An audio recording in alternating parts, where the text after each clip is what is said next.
And we are live. Welcome to the Lion Show. Welcome to the show. All right. Today we are going to be talking about your financial brain. And it's just such a cool topic. I think it's so important. And I just am really getting excited about going deep into finances and just money and just trying to help as many people as possible. This all started because I want to help people get out of debt. Turns out that the average debt in America is $120,000. And with all this COVID and just life going on, things could get weird. So my goal is to help as many people as possible. Standard disclaimer, you are listening to me at your own risk. So recognize, do your thing, but don't get too weird with it. All right. Well, I really appreciate you guys being here. Let's just dive right into it. So, the whole idea of understanding your financial brain is understanding that there are at all times like two brains functioning at the same time. You have your front brain, right, which is your prefrontal cortex. And your prefrontal cortex is all about planning, and it likes to think it's in control. It's where your ego lives. And then you have the other brain, which is your limbic system, which is in charge of your memory. It's in charge of your emotions. It's in charge of your, like, how you behave automatically to stimulus, your breathing, and all the basic stuff. But what happens is your prefrontal cortex makes these plans, right? It really wants you to wake up tomorrow morning at 5 a.m, right? And you make this plan using your prefrontal cortex.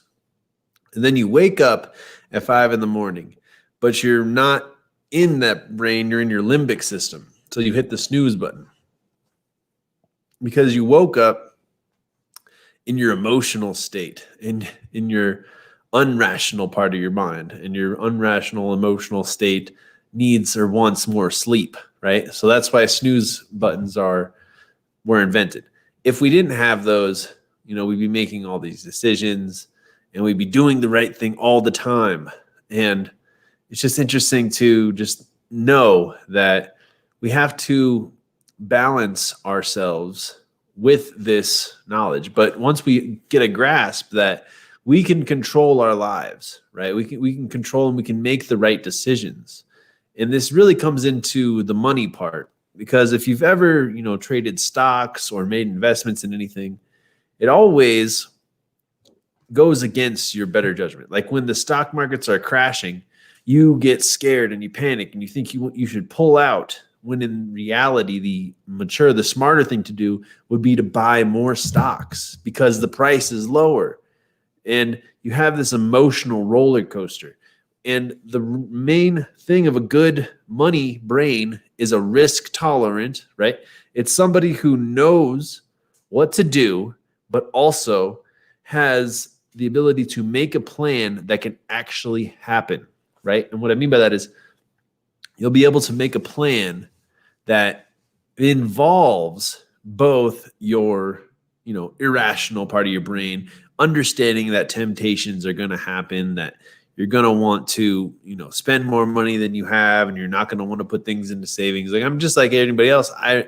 I rarely think about my savings. I spend on things that I don't need. I try and be frugal and I try and be on point, but I'm just like everybody else. But if I have this lifelong goal for my money, right? If I have a lifetime bill, not a bill, but a lifetime plan for what I want to do with my life, then I have at least some ground to put a chokehold on my emotional, irrational brain. And I can focus on making that plan for the long run, making my savings, getting out of debt, doing the hard stuff first.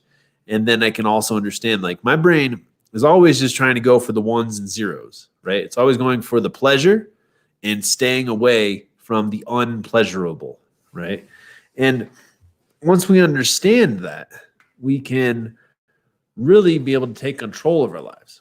So the prefrontal cortex it likes to assume it's in control of our brain. It likes to be like, it's like a it's like a rider who's riding an elephant, right? He can control the elephant and he feels like he's pretty good, and he thinks he's in control until the elephant shows who's really boss and just takes off, and, and you lose control.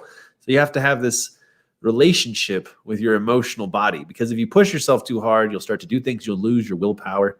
And we have to understand that in our limbic system, it's doing all of our daily tasks, but it doesn't have the rational thoughts that we have for saving money, making more money and spending less. If we get money right now, or have an option to have more money later on, we're more likely to take the money right now, because that's just how we think. It's like if a gambler goes into a casino and loses, $5,000, they're probably going to want to put $10,000 on the table just to win back that $5,000. It's very irrational. We're living in our emotional brain. But if you want to have that risk tolerant, good financial cap on, you have to do certain things. Now, the story that I want to use as the metaphor is from Homer's Odyssey. And it's when he is going to have to drive his ship through the sirens, right? The sirens are these like beautiful fish women or something that have this song that make men lose their mind. And in order for, what's his name? Odysseus to ride through the ocean and ride through the sirens, he has his crew strap him to the mast so that he can't break free and go with his urges, right? That is such a good metaphor for your financial plan. You got to make this bulletproof financial plan to get out of debt, then get money. Because my whole goal right here is to help people get rich. I want to make you rich for free. Don't have a course, none of that shit. Just trying to help people out. So what's going to be your mass that you can buckle yourself into, right? You got to have a budget. You got to have a plan that you can actually stick to, okay? And understanding that there's going to be times where you slip up, there's going to be things in your way, but if you can take the option for your limbic system to not have control of your life, right? If you can make good decisions with your prefrontal cortex, where you have a plan for your money, and then you figure out how to strap yourself to the mast, and you take the ability to screw it up away from your emotions, right? Like having your paycheck go straight into your savings account, and then having you take the money transferred to your regular debit card whenever you need it, instead of having it always in your regular checking account, could help you. Doing this, right, having all your money first go to your savings account and then a small portion come to your debit card for spending, could help you fight those irrational urges, because it could take a few days for you to want to buy something. And after a few days, you are going to be able to know if you still really need that or if that was just an impulse buy. See, we're all very impulsive and we hate waiting for things. That's why so much of America is just buried in debt, buried in credit cards. Because using a plastic card, right, to buy something that someday, not now, we're going to have to pay for, doesn't compute, especially when some of these credit cards have like interest rates of like 20% or more now even. And people are burying themselves in debt because of this whole coronavirus, hoping and praying that they figure out a way out. Well, we're going to figure out how to get out. And the best thing that you can do is figure out ways to not let your emotional brain get in the way, right? Get your financial brain on track, alert and awake, and then figure out as many ways as you possibly can to make more money and spend less money, right? So you can use your life energy to make yourself more money, but if you keep spending all your money irrationally, it's not going to do you any good.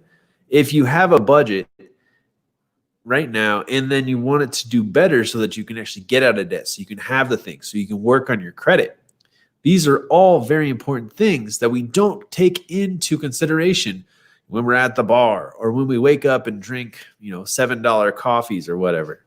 Like, if we can figure out how many ways that we can just squirrel the money away from our emotional self and stick to a plan, we're going to be much better with our finances going forward. Now, I'm an entrepreneur. I wish I had like a paycheck where I knew how much I was getting every week. Instead, I get paid randomly massive chunks and sometimes none at all, where I'm just, out there. But I am in control of how much money I make now because of ads and things like that I run.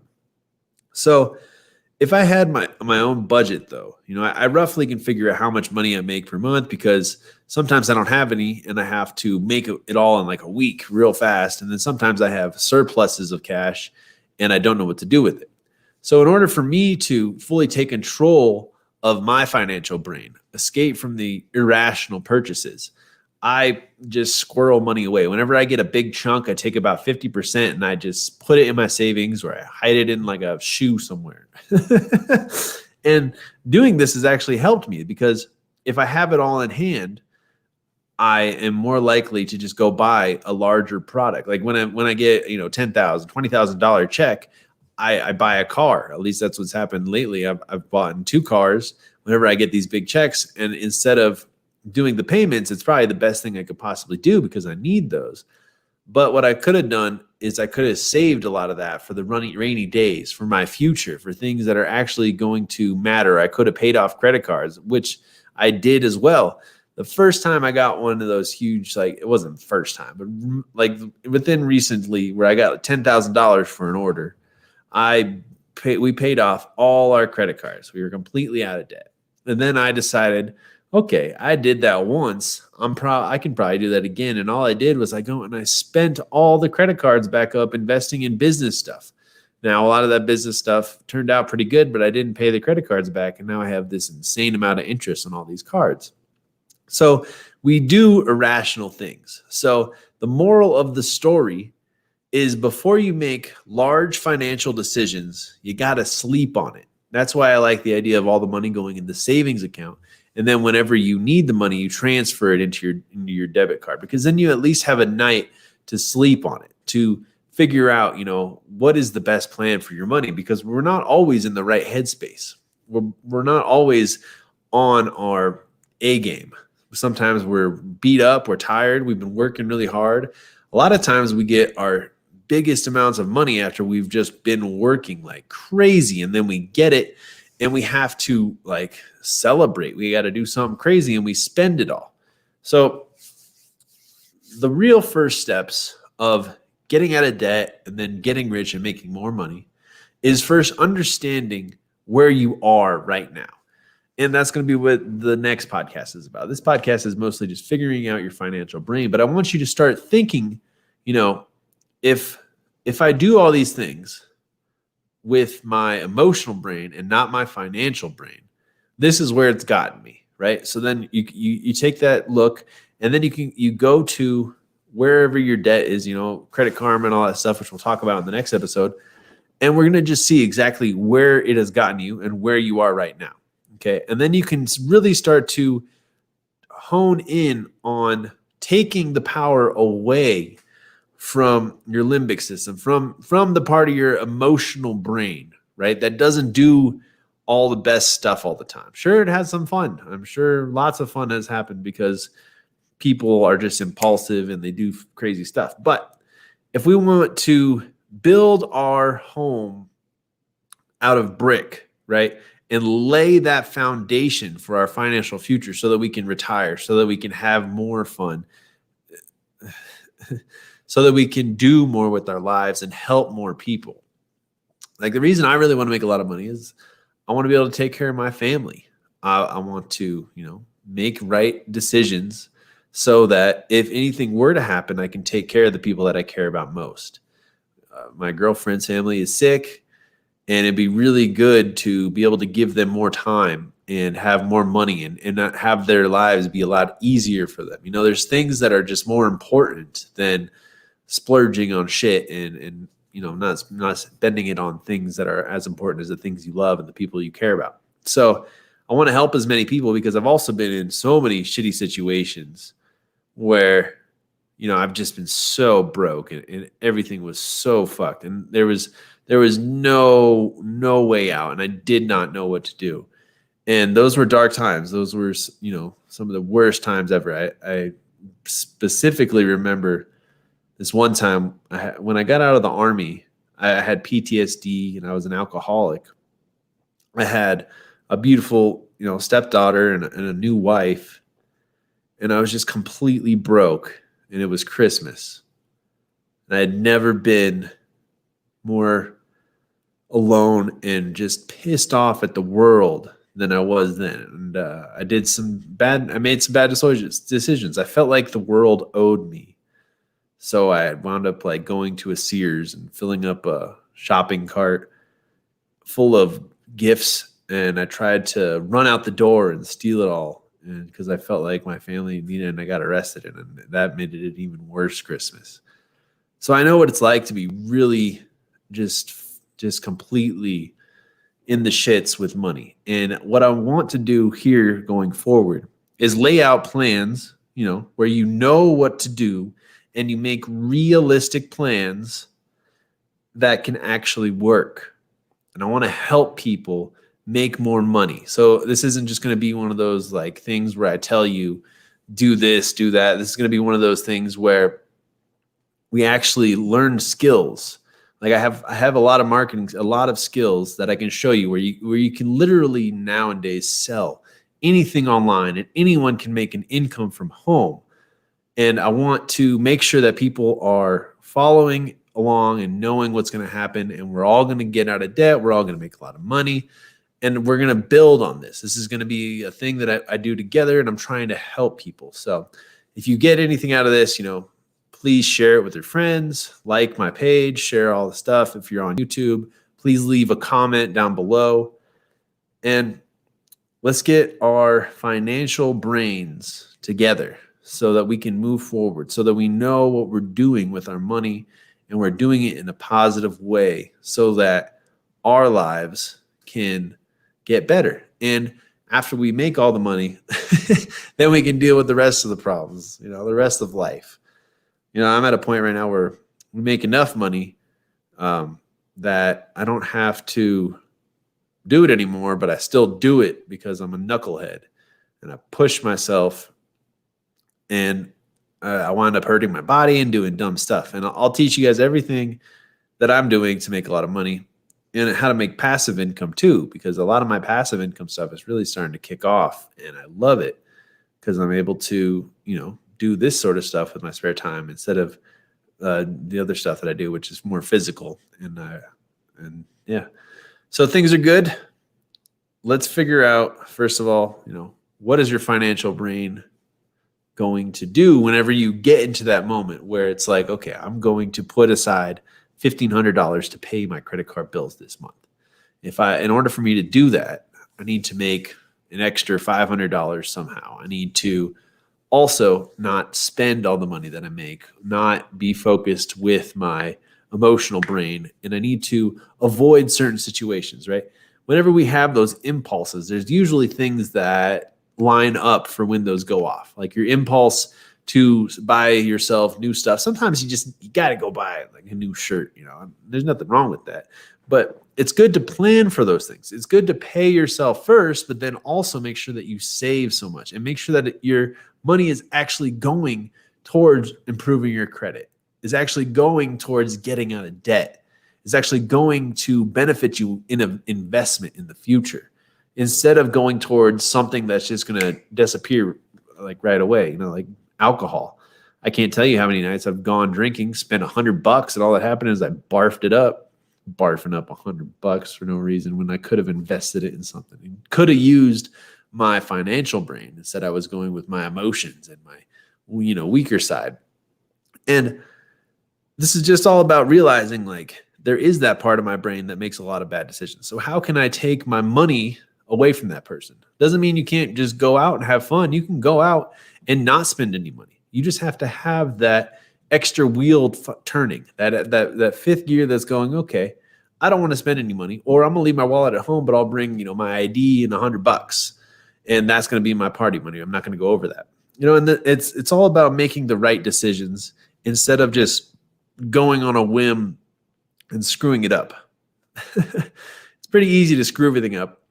It's hard to become financially free, to be financially abundant and be focused. But it's very possible, and it's what everybody wants. It's just not pretty. It doesn't have a bow. It doesn't come easily to people. It has to be worked on as a skill. And that's what we're going to be working on going forward, is our money skills. Right now, we're just trying to understand that our brain is wired to not be as good with money as it should be.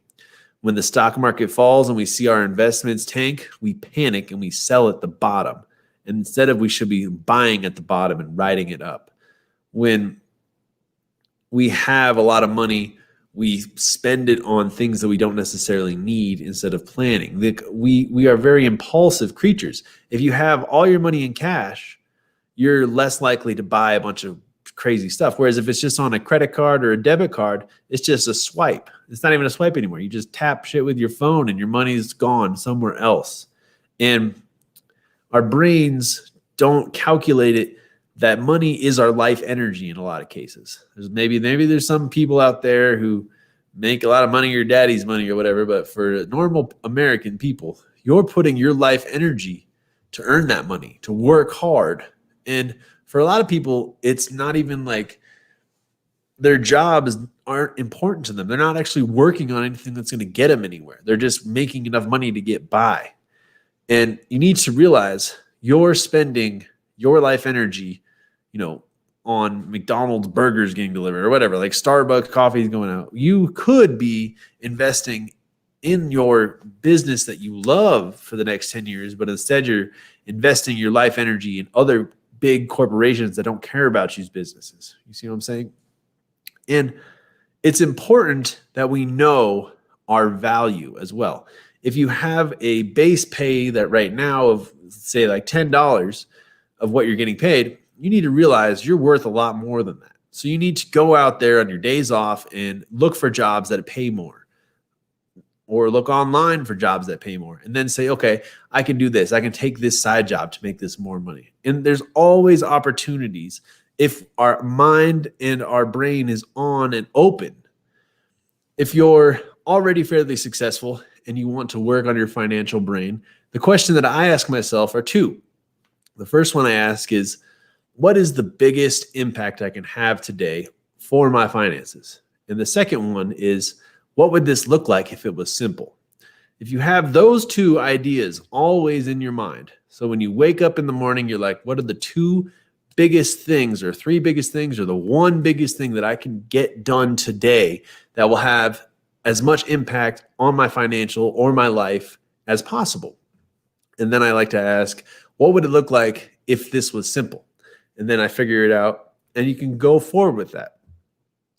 Regardless, to have that extra financial wheel turning in your mind is important. It's not important to get obsessed with money. There's lots of people that are obsessed with money. Money can even become an addiction. And the fact is that if you have a lot more money, you tend to do things illegal for your own benefit compared to people that don't have money. Because if you assume if you have all this money, you can still make bad decisions, but it's supposed to be yours. So you do fucked up stuff. And that's how a lot of this weird, politics and all sorts of weird things can start to happen. So money can be a real funny character. But if you really want to have success with money, you got to have that extra wheel turning. You also have to know that all your money comes from somebody else. So you have to know how to deal with people in a certain way. And you have to know the psychology of other people's financial brain as well as your financial brain. And then you can master your brain. You can master your money skills. You can master how much money you have coming in versus how much you have to spend going out. And then you can actually start to be making money. Because once you know your budget, you know your finances, you understand this is what you're spending your life energy on. And then you realize, okay, if I buckle it up to $27 from $10, then I'll be making this much money and I can get out of debt this much faster.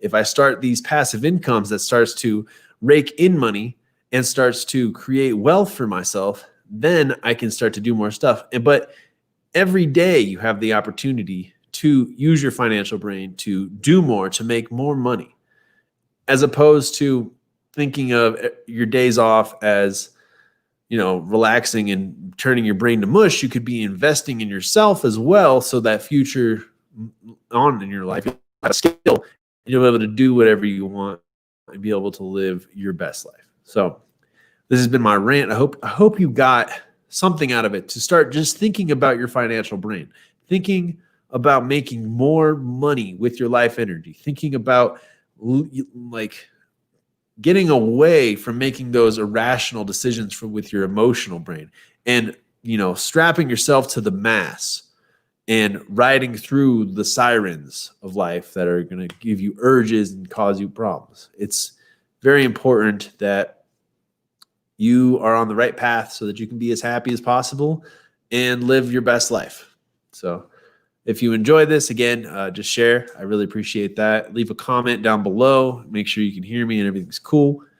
And yeah, we're going to be talking about money for a while now. The next one, I think, like I said, is going to just be first, helping you get out of debt, is understanding, what your debt is, where you're at in life. And you don't have to feel too bad if it's over $120,000.